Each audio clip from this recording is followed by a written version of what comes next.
Have you received a proposal from STS Transportation? No, we've been in discussions with STS. So you've not received a written proposal yet? No. Where will STS get the bus drivers to handle the new bus routes if they're I chosen? can't answer the questions on behalf of a third party. I can't answer questions on behalf of a third party vendor. Well, hasn't this been a part of your discussions with them to find out where they would hire the buses from, bus drivers from? We've had preliminary discussions with them. That's about the extent of it. So no decision has been made on what company to use?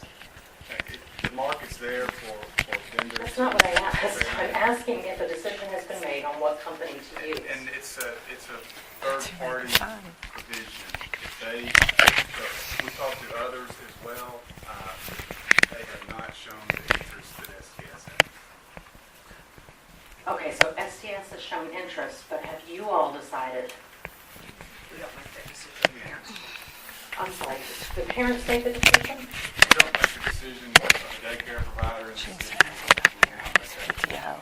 We're going to work to facilitate this with STS. That's where we are. So if I could, there are approximately 1,700 plus bus stops right now in the city of Hoover.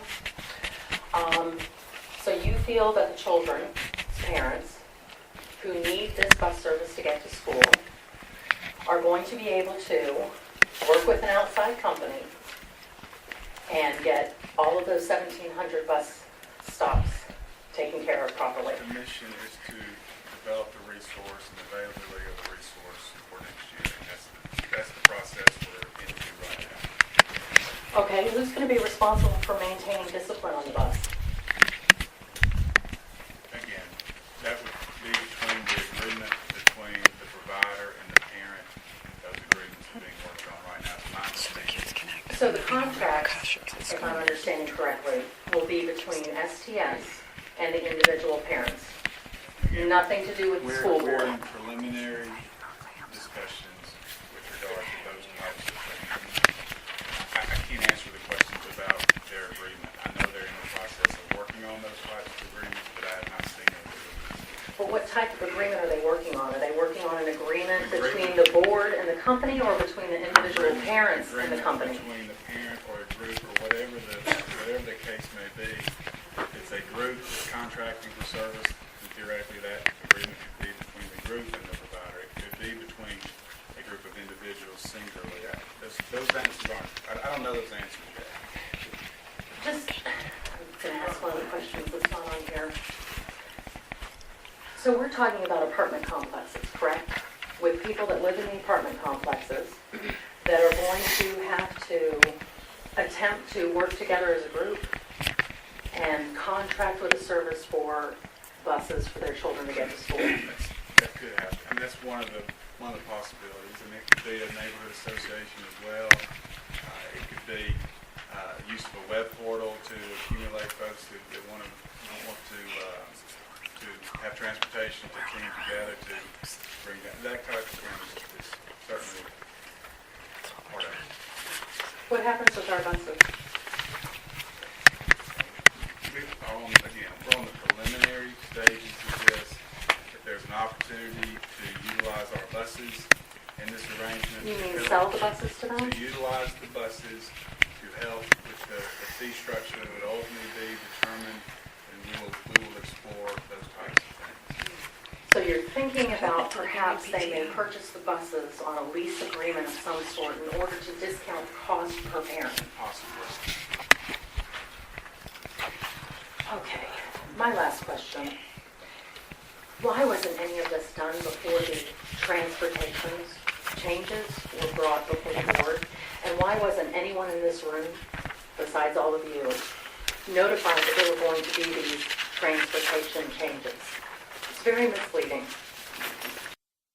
Why this information was being discussed with a small group of parents behind closed doors instead of being shared with everyone. The potential provider came and we discussed the concept of third-party busing. That's essentially, there were questions asked. Very much still is in the developmental stage, but it was. Okay, but someone went to discuss it at the Berry PTO meeting. I'm not aware of that anybody went there. Then was it I'm the principal here, so nobody came to the very PTO. was it HPTC then? It Oh, must have sorry, been then it might have been HPTC. HPTC that it was Yes. discussed. That's correct. And can you explain why those parents are more privy to that information than the rest of us? We wanted to discuss the concept, get feedback from the parent leadership group. It was not, again, we're on the very, very front end of this. We're in the developmental stages and the preliminary stages, and that's where we are at this point. Can you speak to, in some of these preliminary discussions that you've had, what the realistic cost would be for a student to ride this private bus service? I don't know those at this So point. in your And conversations with STS, that's not come up at all? I can tell you the factors that will generally impact that, ridership. The more ridership, you can develop efficiency. So I'm saying, a parent can't budget, a parent who's on a tight financial budget can't look now and say, this is approximately how much it's going to cost me, can I afford to do this? Not at this point, no. And when do you think we might have that information? I don't have the answer to that right now. We've heard a rumor that the people at that meeting were told that it would cost between $1 to $2 a day. Is that something that you've heard? Because we've heard at other schools, such as John Carroll Catholic High School, the students are actually charged $8 one way. A day. I'm sorry, a day. day. $8 a day. $8 one way. a day, one way. And that is a huge amount of money for people to be considering paying for their kids to get to school. And you can't speak to any of these figures? My understanding is things that would help reduce fees in ways that we could potentially work with the provider to reduce fees. Everything from ridership, potential double routes. If we, or the case of this traffic study, for example, if we look at our schedules and we can continue or adjust schedules to where things can be staggered. The driver could drive multiple routes, for example. All those things could possibly work together to reduce fees, and we're going to do everything we can to facilitate that. And also the bus question, if there's a way to somehow work our bus fleet into the mix to where that would result in reduced fees, we're going to look forward to that as well. And in this system, who would be responsible for maintaining discipline of the children on the buses? I assume the driver would, and that's So, what it is today. if a child were to misbehave on the school bus, there's no potential for any discipline to carry into the classroom, into the school. The school would have no control over misbehavior among its students on the buses. It could certainly be reported to district officials. And what would happen then?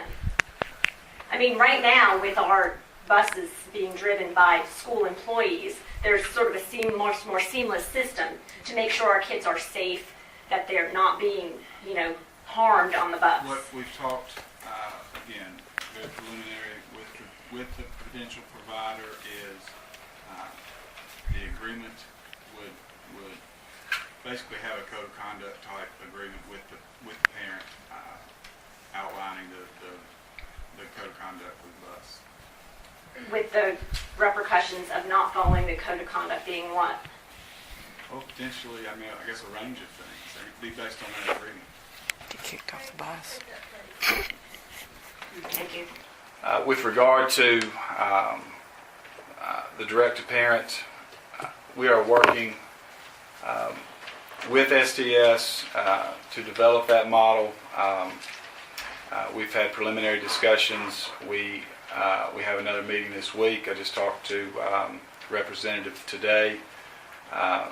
We're working to develop that and other resources related to the transportation recommendation.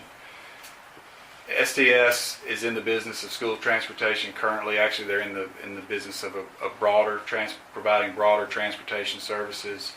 Our vision for this is that they would have utilize trained drivers. They would utilize school buses that meet the same safety requirements that our current school buses do. They would be inspected by the state as well. It would be provision of services for a fee. There's a lot of logistics for us to work with them to develop on that, and that's what we're in the process of doing.